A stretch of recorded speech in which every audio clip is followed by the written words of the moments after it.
ګرانو ملګرو او خویندو وروڼو ستړي مه شئ په دې هیله چې جوړ و روغ اوسئ ښه صحت ولرئ. نن مې غوښتله تاسو ته دغه ویډیو جوړه کړمه چې د خان شهید عبدالصمد خان اچکزي د 40 تلین په مناسبت ده چې د ډسمبر په 2 نیټه و، خو البته د مصروفیات او ډیر بوختیا له کبله ونه توانېدم چې تاسو ته دغه ویډیو د هغې تر مخه جوړه کړمه یا په هغه ورځ جوړه کړمه.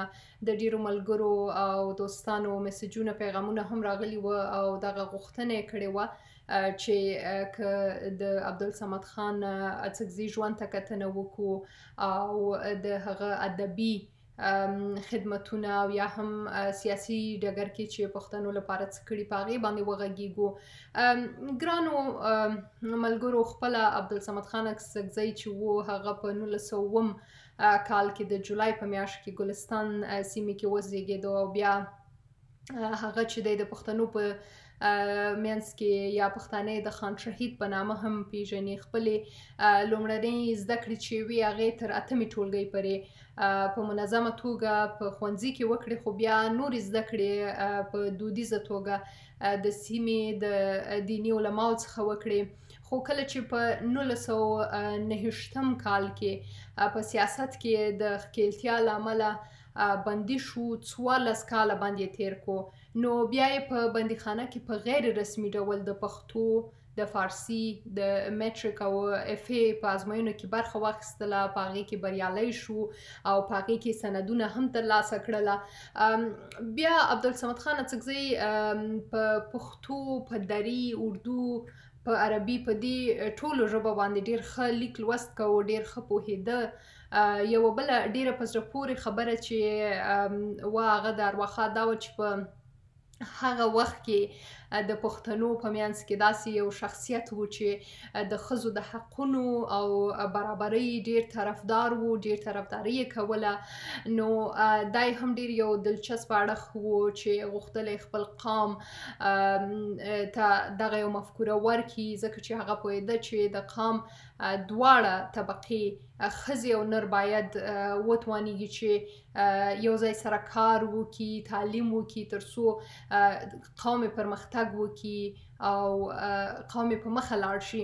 نو هغه خپل ټول عمر په زده کړو، فرهنګي، سیاسي فعالیتونو کې تیر کړی و او د سیاست په ډګر کې د ونډې اخیستو په سر بیا د مچ یا د هریپور او ملتان په زندانونو یا بندیخانو کې سخت شپې ورځې تیرې کړلې. خپل تقریبا نیم عمر یې په بندیخانې کې یا په زندانونو کې تیر کړی و.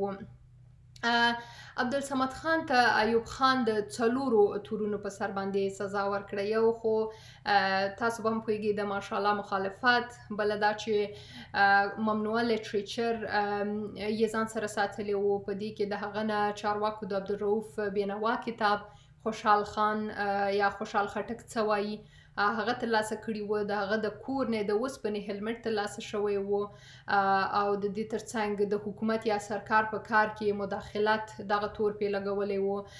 د سرکار مطابق عبدالصمد خان یعنی په سیټي تاڼه کې هلته په هغه وخت کې وایي د افسرانو سره بحث شوی و. نو دا هغه شیان و چې د دې په سر په هغه وخت کې دی زنداني شو. خو ډېر چاپ شوي اثار یې هم راغلي دي او له بده مرغه ځینې اثار یې تر اوسه ناچاپه هم پاتې دي، چې ډېر کتابونه یې لیکلي دي هغه هم ناچاپه پاتې شوي دي.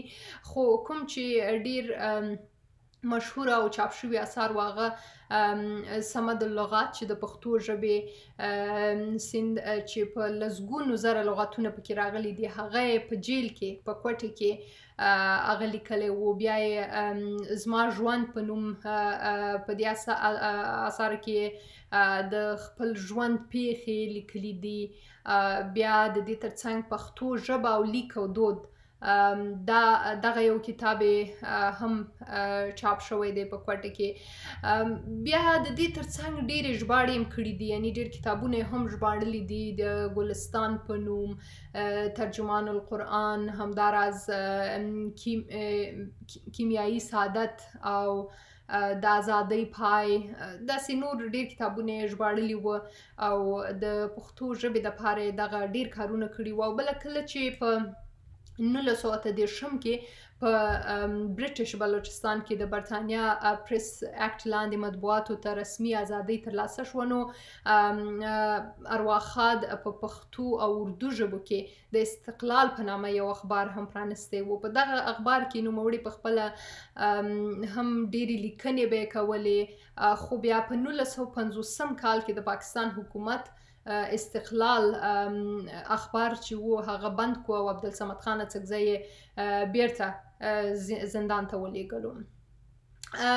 خپله بیا په سیاسي ډګر کې که ورته وګورو د اسمبلۍ لومړۍ څوکۍ یې ګټلې وه او صمد خان په 1980 کې د خپل ګوند نېشنل عوامي پارټۍ پښتونخوا په ټکټ د ګلستان او چمن د صوبایي اسمبلۍ غړی جوړ شوی و.